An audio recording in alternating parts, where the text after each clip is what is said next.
Jared, this is Omnivore Blade Works, and I wanted to show you on April 30th in the evening, late in the evening, after working all day on CNC programming and on some machining and learning some more things that I need to change, that we have tomahawks that are ready to show you in their as machined form.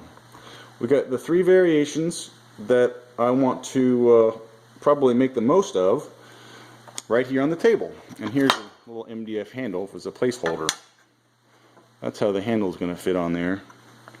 So you got exposed lanyard loop, and you've got exposed hand stops, so that the micarta, if you happen to smack into something, won't get busted off quite as easily. Alright, first variant, standard Anubis. This is the big daddy mean bastard, because it's sharp all over and it has a spike on the back that can get you, or get somebody else, or get a coyote or a raccoon or whatever may be in the way. My plan here is to leave these underhook zones as machined, and then once the heat treat is finished, I'm going to come back on my rotary table and do a Scandi grind with my little Dynaphile belt grinder, and that'll be ground to 0 on one side, and the other side will get a 40-degree pitch. And I'm gonna probably put some carbide deposits on the side that is ground down to 0, so that way when you need to sharpen the thing, you just touch up the side that's all shiny. The logo now is carved in to the steel instead of stenciled on and painted. This new version has the larger hand stops, so that it's darn near impossible to choke up and cut your fingers off on these underhooks. You could do it, but you'd be an idiot if you did. What else?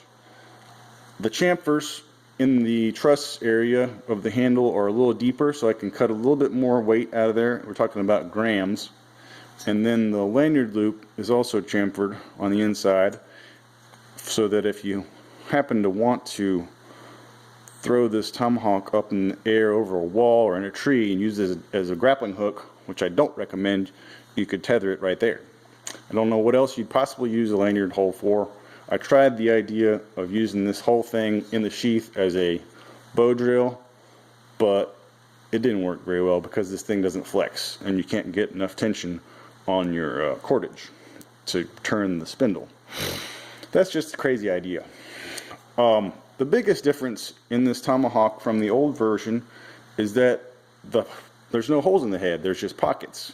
Now this is, I can't remember, I think I'm going 0.08 inches deep on both of these sides, which means 0.16 from 0.25 is what, 0.1?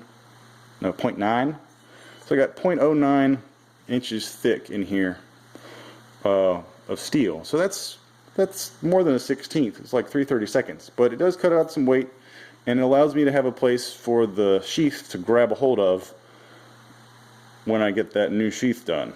So I'll probably just end up having 1 or 2 of these areas be for sheath retention, temporary sheath retention, and then of course the standard lock bar that slides in and out will be the same. This standard Anubis, this area underneath the spike is going to have a little flat spot on it. You can see that's about a 1/16 of an inch wide.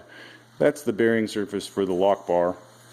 And if you want that sharp, I can sharpen it for you, but I'm going to keep it at 45 degrees, and it'll just be kind of like a don't touch that kind of edge, but it won't be really for cutting. And then the Tonto spike itself will be sharpened at a pretty obtuse angle, so it's strong, and that'll happen after heat treat, as well as the beard area, and that'll be probably a 45-degree angle too, so it stays nice and strong as well. I'm going to be grinding this axe bevel before heat treat, so that it's to form and nice and smooth, not this rib stuff. I just cut most of the material off on the mill because I could do that, And then on the Mohawk edge, I'm going to leave that as machined because it's pretty darn smooth, as well as up under there. Yeah. Alright, the second variant is the Don't Spike Yourself model, which is exactly the same except for the spike area, because that Kanto spike, when it's all sharpened, is pretty scary. And so is the top of it. I mean, I'm sure a lot of guys that have had these have cut themselves enough times to know that it's dangerous. So then I wanted to offer this option and even push this option because I think it has a lot of merit, using as more of an impact device. Gives you the ability to still have a deadly shape spike, more so than the hammer version, but it's a lot safer for the operator. Speaking of hammer version, this is the Kemp axe, and you can see what it's all about, plain as day.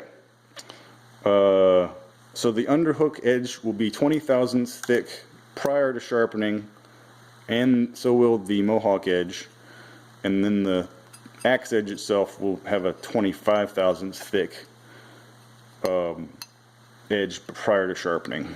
So stronger here, fine there, so that you can do a lot of good.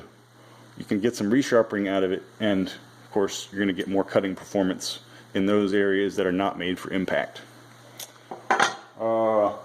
Coming up, after all the full tang models are finished and machined, I'm going to be doing a few of these in 1095, and then I have a handful of them in 3V also, which will be the last thing I do when I'm much more comfortable with the milling machine and sure that I'm not going to mess anything up.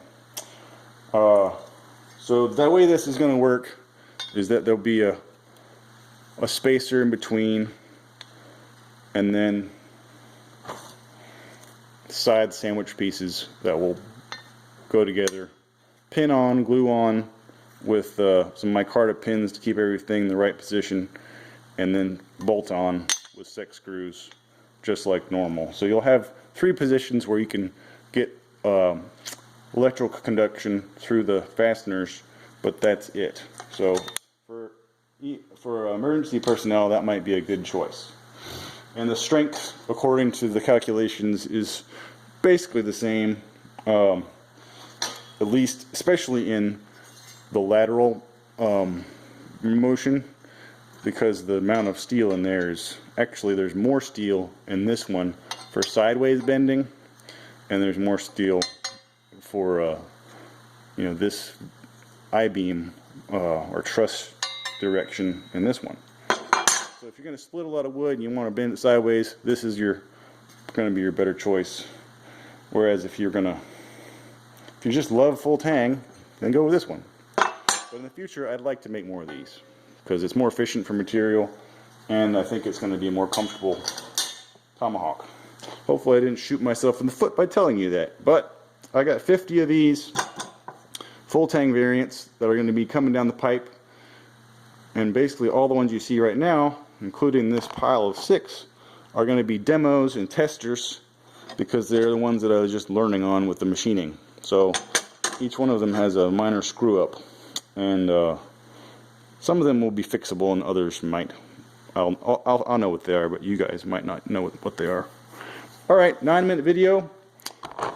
There's other news, of course, but I'm not going to talk about it right now because I'm out of time.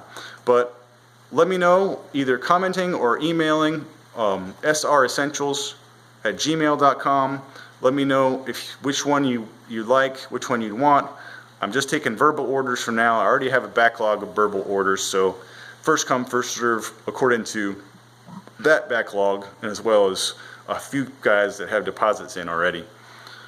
So as soon as the program's perfectly dialed in, I'll be running these as fast as I can, and then heat treat and final finishing and handles and whatnot.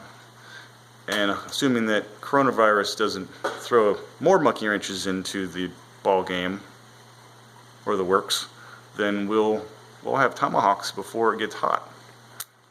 All right, talk to you later.